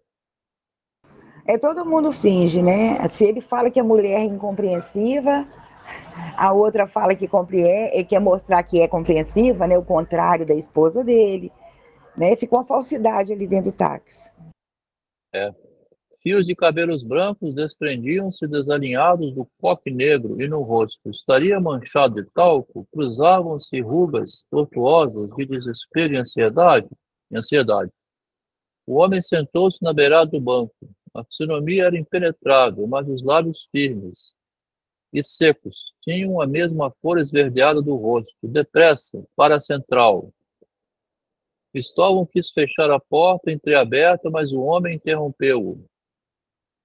Aqui Cristóvão é motorista, né? Deixe a porta. Corra o mais que puder, por favor. Encolhida no fundo do assento, pequenina e redonda, a velha parecia um embrulho abandonado, a voz uma lamentação. Ele não escapa, ele não escapa. Uma coisa está me dizendo que ele não escapa. Me beijou hoje cedo, meu Deus, me beijou no sonho. Estava tão triste. A lamentação foi subindo, um tom sempre igual.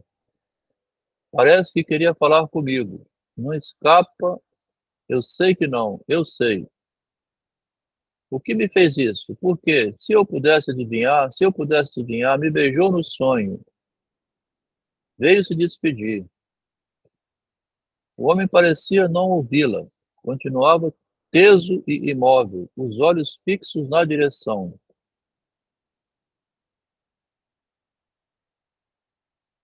Os olhos fixos na direção, né? Suplicantes. Agora. Um minutinho só, para aí. Estou lendo esse conto todo errado. Momentaneamente eu distraí aqui, tá? Porque tem que ler essa página do lado, senão a gente perde a sequência, tá?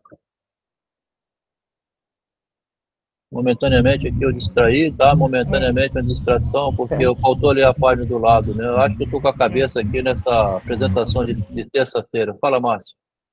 É porque de um casal pulou para outro, né? Eu tô com a cabeça aqui distraída, pensando aqui o seguinte, na terça-feira eu fiz uma pergunta aqui hoje, assim, quantas pessoas vão nesse lançamento, hein? Zé Roberto Santos Neves é filho do governador do estado antigamente, jornalista muito influente. Ele foi levar pessoalmente a 25 outros jornalistas de diversos meios de comunicação, um por um, os livros com dedicatória a cada um desses jornalistas. Ele me passou o nome antes, falou assim, Adelmo, vou levar um livro de cada um livro, 25 livros para cada jornalista. Ele é bastante influente. Você não sabe que estão publicando em todos os jornais? Vitória, sul do estado, norte do estado. Eu não sabia que saiu agora até da Secretaria da Cultura. Aí eu falei assim, José Roberto, quantas pessoas você acha que vão aparecer lá, rapaz? Porque pediram para levar, assim, um café, um salgadinho, né? Estou no meio desse tumulto aqui, lendo esse conto, distraído agora. Porque o lado de cá tem uma página, ó. Eu fui pulando. Então, como vai ter o lançamento na próxima terça-feira do livro do Machado, que é uma novidade estrondosa, né? Muita gente está impressionada. Assim. Ele falou assim, Adelmo, uma jornalista aqui, que eu não lembro o nome, ela leu a dedicatória, falou assim, nossa, e a dedicatória também, ela antecipa alguma coisa, né? Vamos começar tudo de novo, finge que não leu nada, né? Desce a bandeira, Cristóvão obedeceu, o motorista, né? Voltando-se depois para bater a porta que o moço não conseguira fechar. Deu a volta no carro, foi lá. Resmungou. Nenhum freguês consegue fechar direito esta porcaria dessa porta. Encrenca sempre. Esbarrou o braço nas pernas da moça, muito boa. E o freguês pode cair. O senhor sabe, avisou a torcer o trinco bem devagar. Então aqui já é um freguês do tempo atual, né? Que se a porta do carro abrir e cair, vai culpar o dono do automóvel. Estaria sem meias? Boa mesmo. É perigoso, o senhor sabe. É perigoso, o senhor sabe. A porta já estava firme, ainda mexeu no trinco e viu que não havia mais esperança de continuar naquela posição. Consertara-se depressa, desta vez. Deu-lhe um murro. A miserável parece que tinha adivinhado. Firme. Pronto, freguês. Ele tomou a direção, ajeitou o boné, lembrou de examinar o espelho, assim pegava um pedaço da cabeça. Não é que usava franjinha? Franjinha amarela. Então ele está vendo pelo retrovisor o passageiro atrás que usa franjinha. Então aqui eu tenho que pular de cá agora, né?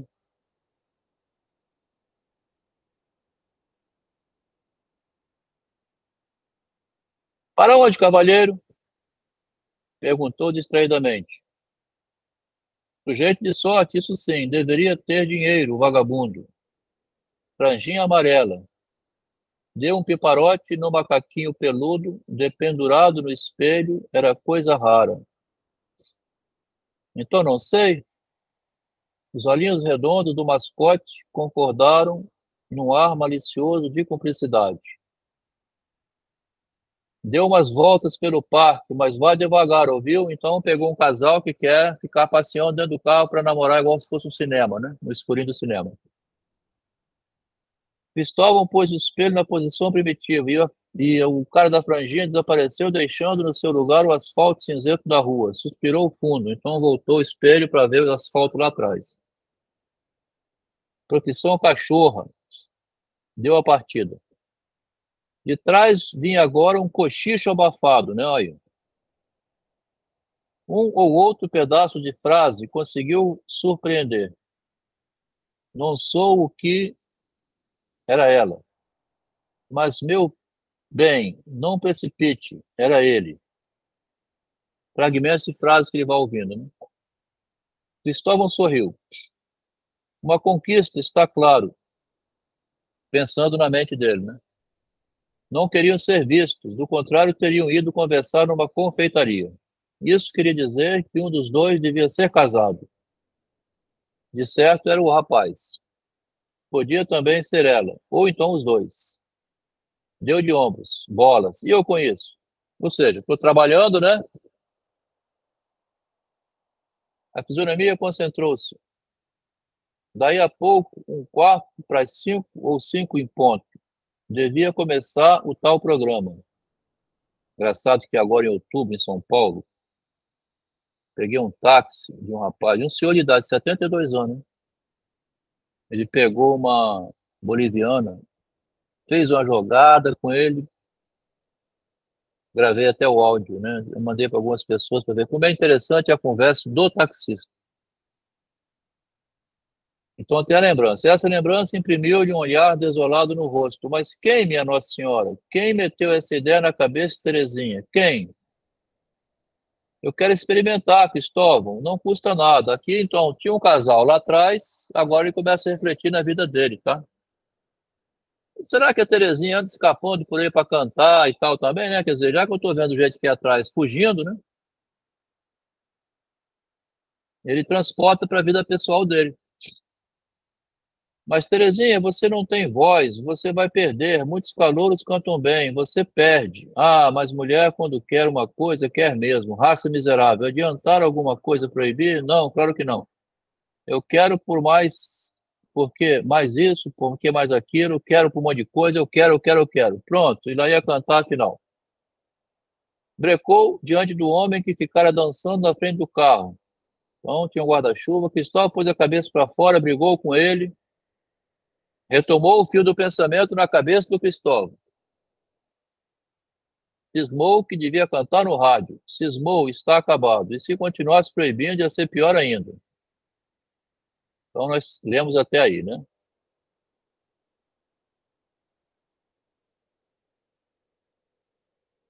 E se sentia um frio na espinha, Tom Terrível achou essa ideia. E se não batesse a campainha lá, né? Da mulher dele. Pronto.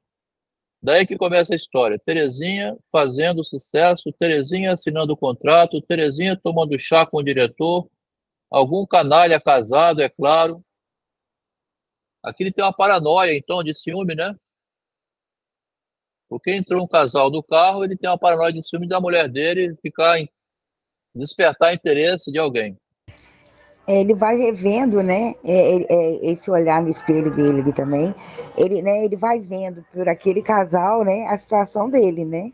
É, isso aí. Com vergonha, ingrata. Terezinha com vergonha de ser noiva de um chofer. Tá vendo? Com vergonha. Ela estava procurando vida melhor, né? Mais devagar, moço. Não precisa correr tanto. Só então Cristóvão se lembrou de que havia gente no carro. Tá vendo? Um rapaz e uma franjinha. Tinha loucura por franjinha amarela. Não é que dava um ar de boneca. Ele também tinha interesse nas franjinhas, né? Mais bonito para ser visto de longe, porque mulher que a gente gosta não tem que ter nada disso. Não, senhor, nada de chamar a atenção dos outros, não dava certo. Depois, elas mesmo começavam com coisas. Agora, vinha lá de trás uma conversa nítida, falavam alto, esquecidos da presença do chofer. Para eles, aquele homem de costas, tá? Veio um homem de costas, né? Já fazia parte do automóvel, tá vendo? Era um simples acessório. O motorista era uma peça, não tinha vida própria, não escutava nada. é como se fosse ninguém ali, né? Tanto que eles falam, né, de coisas muito íntimas, né? De É, traição, né? Mas o motorista também se esquece que tem gente atrás, né? Mas a Silva aí esquece, tá falando. não, por causa da cena que ele viu, ele começa a ficar com medo de perder a Terezinha, porque ele é pobre, né? Mas ele também ele fala aí assim, mas você acabou de ler aí, que É, ele esquece, né, que ele não estava sozinho no carro, né? é verdade. É. Tanto ele é uma peça do carro, como os passageiros são uma espécie de uma mala, né? Uma mala. Estou levando uma mala aqui. Surdo e mudo como macaquinho. Eu sei, você deve gostar de alpiste. Por que diz isso, querida? É muito bom de bico, não sabia? Ele deu uma risadinha amarela e ela prosseguiu. Você tem uma lábia, né? Que é bom de bico. Fique sabendo que dinheiro, meu caro, dinheiro nunca me fez frente. Por amor, vou ao inferno. Isso vou mesmo, que eu sei. Mas dinheiro, aqui tem um jogo, né? Você não entendeu. Ele protestava veemente. Já vi que não me entendeu o tom de voz desolado, ele falava. Que importa o dinheiro que tenho, se sou um sujeito desgraçado? Então ele está chorando miséria, né? É rico, mas é casado, tem filhos, está tentando conquistar a menina. Me responda agora, vamos, se não posso com ele comprar a felicidade que almejo com a minha mulher. Ergueu a mão esquerda, os dedos em garra, ela comoveu-se. O gesto era mesmo impressionante, né? O que adianta se eu não consigo comprar uma mulher, ou ser amado pela mulher, felicidade com ela? É infeliz? Muito, não gosto. No gesto, ela notou o brilho da aliança. Ele também notou. E antes que ela falasse antes que ela falasse nisso, sou casado, não sei se já disse. Casado, sim. Gemeu num suspiro profundo, mas minha esposa não me compreende, nunca me compreendeu. Sou um estranho naquela casa. Tem filhos? Tenho cinco anjinhos. Cinco inocentes anjinhos que me impedem de cometer uma loucura. Ela tomou-lhe as mãos, olhou-o bem dentro dos olhos para mostrar que era compreensiva. E tem todo um jogo de sedução, né? Você sabe se ele queria conquistar uma mulher para ir embora com ela, ou se ele queria apenas ter um caso de uma mulher que se dedicava a ele. Eu sei, querido, eu sei. Silêncio. Cristóvão teve um risinho, sujeito forte. Troféu, pode parar na porta daquele cinema? Aí mesmo, aí mesmo. Quanto é? A caixinha marcava 30 réis. Cristóvão pôs a mão em cima da caixa. 40.000, para esconder, né? Para não ser visto o número. O moço abriu a carteira volumosa com iniciais de ouro, pagou prontamente, um jeito de quem ainda estivesse achando pouco. Cristóvão arrependeu-se. Por que não pediu 50? Motorista pobre, né? Podia perfeitamente ter pedido 50. Que burro! Guardou o dinheiro com a sensação de ter sido lesado. Não, não estava certo. Então, um sujeito rico como aquele, quase sem despesas. A lembrança da franjinha enterneceu-o. Dava vontade de passar a mão nela. Devia ser macia que nem algodão. Estava aqui querendo passar a mão no rosto da moça, né? Distraiu-se. Ele parece que ele tinha um fetiche, né, por É, franjinha, né? é, O Machado parece que tinha por pé. o pé, né? É. Devia ser macia que nem algodão. Distraiu-se e quase atropelou um homem que atravessava a rua para fazê-lo parar. Está livre? Então já vem o próximo passageiro, tá? Nem esperou pela resposta, chamando a mulher que ficaram na calçada. Entraram abruptamente no carro. Cristóvão assustou-se. Ela arfava como se tivesse corrido. Reparou então que era quase uma velha. Aqui então era outro passageiro. Fios de cabelos brancos desprendiam-se desalinhados do coque negro e no rosto. Estaria manchado de talco, cruzavam-se rugas tortuosas de desespero e ansiedade. Aqui me parece, nesse conto, não tem muita coisa de subjetividade da autora, não. Tem só um olhar dela uma filosofia do taxista, assim, como é que ela vê de fora a vida louca que é de um taxista. O homem sentou-se na beirada do barraco, do banco. A fisionomia era impenetrável, mas os lábios, firmes e secos, tinham a mesma cor esverdeada do rosto. Depressa, para a central. Cristóvão quis fechar a porta entreaberta, mas o homem interrompeu. Deixe a porta, corra o mais que puder. Por favor, vamos embora. A porta quase abrindo, esse aqui não se incomodava com a porta. Encolhido no fundo do assento, pequenina e redonda, a velha parecia um embrulho abandonado. A voz, uma lamentação. Ele não escapa, ele não escapa. Uma coisa está me dizendo que ele não escapa. Me beijou hoje cedo, meu Deus. Me beijou no sonho. Estava tão triste. A lamentação foi subindo, um tom sempre igual. Parece que queria falar comigo. Não escapa. Eu sei que não. Eu sei. Por que me fez isso? Por quê? Se eu pudesse adivinhar, me beijou no sonho. Veio me se despedir. Ele não me escapa. O homem parecia não ouvi-la, continuava teso e imóvel, os olhos fixos na direção. Então vai perseguir alguém que está fugindo, né? Vai para a estação correndo. Adelmo, é interessante esse querer para trás, né?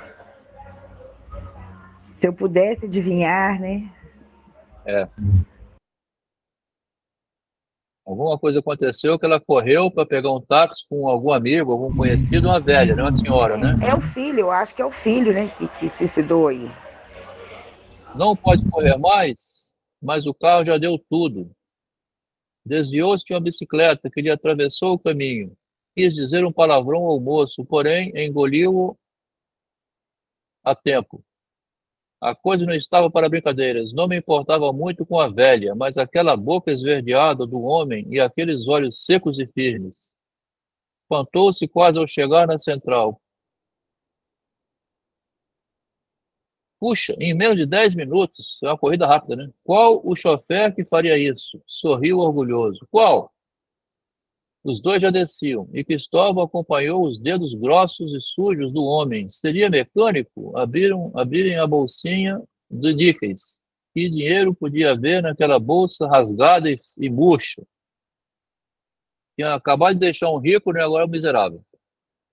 8.000 réis pela corrida, desde que justificou-se envergonhado de ter perdido tão pouco. Eu vinha mesmo para cá, de ter perdido tão pouco. O homem contou as pratinhas que saíam com dificuldade. 5, 6, 800, 6. Ao lado, a velha esperava. Os olhos sem brilho fixavam-se nas ambulâncias enfileiradas. Estremeceu ao ouvir a voz do homem. Vamos! Ela hesitou. Não tinha coragem, queria voltar. E os olhos cheios de pavor interrogavam, suplicantes. Agora eram eles que repetiam a lamentação. Eu sei que não escapa. Por que me fez isso? Por quê? Os olhos suplicantes, né? Eram eles os olhos. Ele apertou-lhe o braço. Curvara-se também aniquilado, e o olhar, sem firmeza, já não tinha a energia antiga para acalmá-lo. Agora eram dois velhos que subiam a escada devagar, sem pressa, iam como que empurrados. Cristóvão guardou o dinheiro morno ainda da bolsinha onde estivera. Ficara lá algum?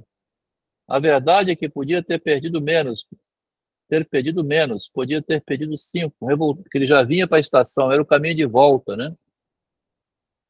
O caminho de volta, o taxista, ele podia fazer por menos, era gente muito pobre, né? Revoltou-se, mas também só de gasolina gastar o dobro, precisava beber, que diabo. Cuspiu o cigarro aborrecido. Profissão cachorra. Aí, tá vendo?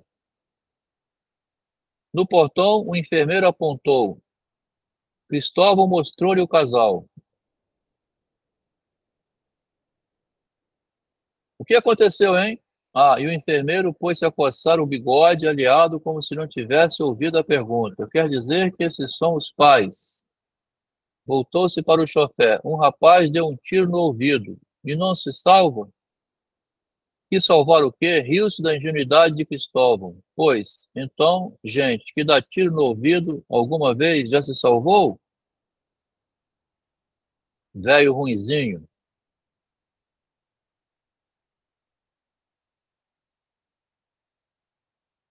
Chamava a mãe, só queria a mãe, parecia uma criança, empacotou. Cristóvão ficou pensativo, comovera-se, podiam falar tudo, mas quando entrava a mãe no meio, mexeu no espelho para fazer alguma coisa. Agora a expressão do macaquinho perdera toda a graça, achou idiota. O que foi, hein? Eu é que sei, dê certo dinheiro, ou então mulher. Vai ver que foi mesmo mulher, decidiu, pondo o carro em movimento. Resmungou. Umas pragas, todas elas, teimosas, a cabeça dura, cheia de bobagem. Quando cismam com uma coisa, quando querem uma coisa, né? Lembrou-se, o programa devia estar passando da hora. Consultou o relógio, passava das 5. Diminuiu a marcha, ligou o rádio. Um tango, uma menina declamando a voz de um homem. Devia ser essa a estação. Ficou atento e levou um choque ao ouvir. Dona Terezinha, tenha paciência, mas não pode ser desta vez. Esse samba, caminho errado, lhe deu o mesmo azar. Caminho errado a senhora tomou vindo cantar aqui. Risos. Cristóvão cerrou os dentes. Tinha vontade de quebrar a cara do speaker. Caminho errado. Cachorro.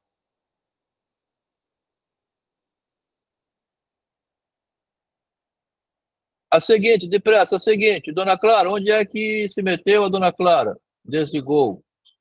Terezinha. O gongo tinha batido para Terezinha. Desligou o rádio, eu acho, né? Esqueceu-se que devia esmurrar o homem e sorriu de pura alegria. Terezinha não cantaria nunca mais, não daria autógrafo, não distribuiria retratos. Terezinha só tinha uma coisa a fazer, casasse com ele. Maravilha. Alguém chamou, não atendeu. Ia buscá-la. Lá estava ela à espera. Nada de gente atrás dando ordens. Vá depressa, vá devagar. Vira à esquerda, vira à direita. Um dia ainda teria um carro assim, só dele. Não é que a profissão fosse tão ruim, profissão miserável, né? Isso não, até que às vezes tinha coisas divertidas, coisas que não esquecia mais. Bom até de lembrar, um padre do interior que ia tomar o trem de volta, falou durante todo o trajeto, sacudia a cabeça, horrorizado como se tivesse visto o inferno. Preciso frequentar mais as igrejas e os cemitérios. Um bêbado que recolhera sair do cassino levou-o para cear também, e abraçava-o chorando, oferecendo-lhe o dinheiro que ganhava na roleta. Em prova de gratitude, Luigi, o retrato de Luigi. Parece que ela dá um toquezinho antifeminista, né? Nesse conto, porque, né? Ela já fala daquela outra mulher, né? Que é conquistando aquele homem também. O moço que suicidou, aí só pode ser mulher o dinheiro, né? A, a Terezinha, que estava querendo ficar emancipada, mas que, né, cantar e ganhar a vida aí cantando. Então, assim, ela fala bem das artimanhas da mulher aí, parece. Talvez também do sofrimento do homem, né? Porque, enfim, a vida é assim, a sedução está em todo lugar, né? Você é casado com a mulher, ela vai para o trabalho, volta lá no ambiente. Nem o homem sabe, nem a mulher sabe. Tem sempre que confiar em mais nada, né? Você não sabe, né? Se tem alguma coisa que você está pagando mico, né? Está sustentando alguma coisa que você não sabe o que está sendo feito por trás, né? Como certo. fez o Jung com Freud, né? Mas é realmente, né, o sofrimento do homem mesmo também. Pois é, na relação sempre vai ter, né? Porque ele ficou aparentemente com medo de ela fazer sucesso e alguém botar de olho nela, né? Mas que Luigi é esse? Luigi, meu irmão, se atirou no mar, meu irmão. Cristóvão riu. Divertido sim, mas também e reviu a mocinha de olhos arregalados, estendida no assento, vomitando sangue afogado. No sangue, às vezes, deu de ombros. Qual o melhor mesmo? Qual? Melhor mesmo ter o seu carro, só dele. Terezinha iria ali ao lado. Nada de cantorias, que mulher foi feita para ficar dentro de casa. Ó. Agora ela estava a esperá-lo, chorosa. Terezinha, quando ficava triste, era uma seda. Deitaria a cabeça no seu ombro e Perdi, Cristóvão, perdi. Apressou a marcha. Ainda dava tempo para tomarem um sorvete. Se dava. Terezinha era um encanto quando triste. Ficava que nem piscou para o macaquinho. E o macaquinho também sorria, os olhinhos novamente cheios de malícia, uma seda. Esse segundo conto aqui da Ligia, em Praia Viva, segundo não, primeiro, né, é o que introduz o livro, o Praia Viva mesmo é o segundo conto, né?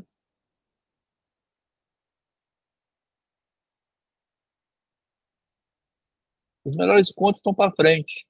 Não sei por que ela botou esse conto na cara. A gente vai ao longo do livro refletindo para trás, como diz a Márcia agora, né, pensando para trás também, aí a gente vai pegando uma ideia mais completa do que ela quer dizer com esse ponto. Me deu a impressão no início uma filosofia do taxista. O taxista, se você, quem é, quem é mais maduro, igual o Marcos aqui, a Márcia, assim, gente mais velha, não sei se você, quando você pega um táxi, assim, eu pergunto muito, né, 40 anos de praça, 35 anos de praça, parece que eles adquirem um vício, tá? Antes de chegar o Uber, né, que avacalhou com a profissão de taxista, aqui em Vitória mesmo, tinha assim, eu mesmo tive 5 táxis quando saí da Vale do Rio Doce em 2000. Lidava muito com taxista. E eles têm todo um vocabulário próprio, têm todo um estilo de vida pessoal, e tem um jeito de lidar com o público dentro do carro deles, que tem muito segredo, né? Muita situação assim de correr atrás do outro, de pega um táxi para fazer um assalto, pega um táxi para ir buscar o marido. É interessante o táxi, tá? O táxi é diferente de um ônibus, né? O táxi é um transporte público, né, autorizado pela lei, mas você fica no espaço privado junto com o motorista. Cria um tipo de ambiente muito particular. Eu conto a minha vida todinha. Ah, é? Todinha. Aonde eu tô indo, o que eu tô fazendo, o que aconteceu. O motorista? É. Se alguém sentar do lado do ônibus me conta a vida, eu conto a minha também, e por aí vai. Não me conhece mesmo? Pois é, não me conhece mesmo, pode falar tudo, né? Exatamente. Eu não sei se é por isso que a Lei já trouxe esse conto para o início do livro. Pode ser por isso, tá? Suspeito que sim, né? Suspeito só, mas não posso afirmar categoricamente. Ela trouxe para a cabeça do livro um espaço público, privado, anônimo. Tem um negócio meio esquisito, né? É porque tanto o motorista também, ele vai repensando a vida dele ali dentro, né? Naqueles momentos, né? Ele vai escutando aquelas falas, vai pensando. Enquanto que as pessoas, né, tem como estivesse falando para ninguém, né? Eles vão falando entre si. É porque sabem que não conhece aquele taxista, né? É o que eu faço, eu vou falando. Mas será que, aqui eu ia pensando agora assim, será que ela não está fazendo uma analogia com a função do escritor, então, que ouve o mundo inteiro e vai escrever, né? Ou como analista, né? Você está falando ali, sabe que aquela pessoa não te conhece, não vai falar para ninguém. É o taxista que não te conhece. Mas se você pensar que esse taxista seria o escritor, né, é onde ele recolhe muita coisa da sociedade, né? A gente imaginou antes, vamos falar, fala Marcos, com a mão levantada. No táxi vão tanto o porão quanto o sobrado, né? Ele carrega os dois ali, né? Carrega os dois, também tem isso, né? Você tem um lado privado e público junto, né? Não sei se a Margarete tá de mão levantada. Pode falar, Margarete. A vida como ela é, Nelson Rodrigues. Hoje, a noite inteira foi Nelson Rodrigues. A vida como ela é. E o taxista é o quê? A vida como ela é. Ali contra uns podres. E o que ele ouve? A vida como ela é. Até mesmo o que a gente teve?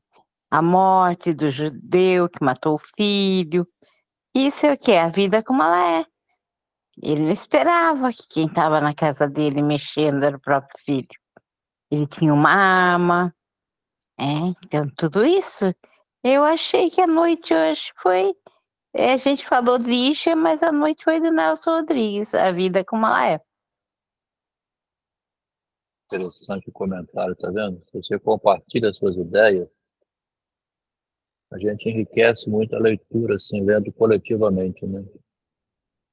Obrigado, Margarete, por essa colaboração. Realmente muito interessante, né? Do ponto de vista da vida como ela é, sem comentários, né? É assim que é a vida. É assim como fez Machado, né? Narrava a É, vida como ela é. A Lígia tem mais ou menos esse jeito. é. Interessante, tá? Muito Interessante que a interessante. gente lê, né? E a gente não faz essa analogia, né? A Margarete, ela tem essa coisa de trazer uma abertura, né? É. Por isso que a leitura coletiva, ela abre mais, né? Vamos ficar por aqui hoje, 5 para as 10. Tem algum comentário, Clarice? Tem a Clarice, né, que às vezes comenta. Hoje tem um Lucas, que também gosta de... O que você achou, Adriana? A Adriana chegou mais cedo hoje, foi a primeira a chegar. Fica à vontade para falar, Eu tá? gostei muito, muito mesmo. Espero não faltar mais em nenhum. Aham. A Lígia é como se fosse um analista, Adriana. Aprende-se muito a escutar, a escuta, né, do divã, assim, Muito. da gente. É, É. Nossa, ela é muito boa nisso, viu? é. Impressionante. Eu, a cada vez que leio esses contos da Lígia, eu vou vendo assim, como que a pessoa tem esse dom, né? Um dom, assim, parece que é um dom mesmo que você queira, não adquire esse dom tão fácil como ela tem um espontâneo de transformar a narrativa, né? E parece que ela não foi assim muito compreendida, né, Adelmo? Porque ela nem é muito falada assim, né? Por exemplo, eu nunca tinha lido nenhuma obra dela, né? Assim, desse mais outros leitores, né? É claro que ela tem, né, os leitores dela e tudo, né? Para ela chegar onde ela chegou. Mas eu digo assim, não foi compreendida nessa essência da obra, né? Há um problema do lado da leitura, né? A gente, logo no comecinho aqui, você acha que não tinha entrado ainda? Estava a Adriana, né? Tinha menos gente, assim, a gente botou assim, o leitor, quando vai ler, ele não sente a presença dele na obra, assim. Por exemplo, se você for ler aquele garotinho Prudêncio, que o Brasil monta em cima dele, e você lembrar que faziam isso com você, e você fazia o mesmo com alguém, puxar a orelha, né? Dar o coque, igual deu, assim. Você de vez em quando dá um coque no seu filho, você vai fazer alguma coisa, pô. Aí você lê de modo diferente, porque a leitura que a gente costuma fazer de vez em quando é como se fosse uma ficção, assim. Você está lendo um conto lá, nada a ver com a sua vida, assim. Só li um conto, mais nada. O Machado aqui está mostrando uma época que o professor batia no filho, no aluno. O garoto sentado na sala olhando dispersivamente lá fora um passarinho. Parece que você não tinha isso, né? Mas quando você lê introspectivamente, aí muda completamente. Por isso que a Márcia diz, não foi compreendida porque eu também li assim antes, tá? Assim, não é que os leitores, não. O Adelmo aqui também, quando leu Dom Casmurro, leu daquele jeito antigo, né? Lê assim uma obra de ficção. Agora eu A estou leitura, lendo, né, sobre a visão narcísica, né, ela fica totalmente diferenciada, né? modifica Totalmente. tudo. É como diz a Margarete, aí você vai ler a vida como ela é e como eu sou dessa vida, junto com essa vida como ela é. Aí pronto, né? Aí virou a mamãe, virou meu irmão, virou meu pai, virou minha infância, e aí pronto, aí eu estou dentro do livro. Agora, não é muito comum ler dessa maneira, tá? Não é muito comum, porque parece uma coisa externa, né? Então, quando a Adriana está aqui no início da psicanálise, fazendo o curso, ela vai vendo. Por que a gente fala isso também? Porque tem muitos momentos que o analista, ele, como é uma confidência privada, tem duas coisas. Ou você vê o paciente de fora, poxa, que bicho, você não fala para ele, mas você pensa assim, que camarada doido. Ou você vê dentro demais, quer dizer, se envolve tanto, porque você também fez parecido, aí começa a querer abraçar o paciente. As duas coisas que é o conflito interno da gente, né? Então ela vai narrando o motorista de táxi, do jeito que a gente foi vendo aqui, o primeiro ponto do Praia Viva, tá? Esperando, Clarice, se tiver algum comentário, né, Lucas?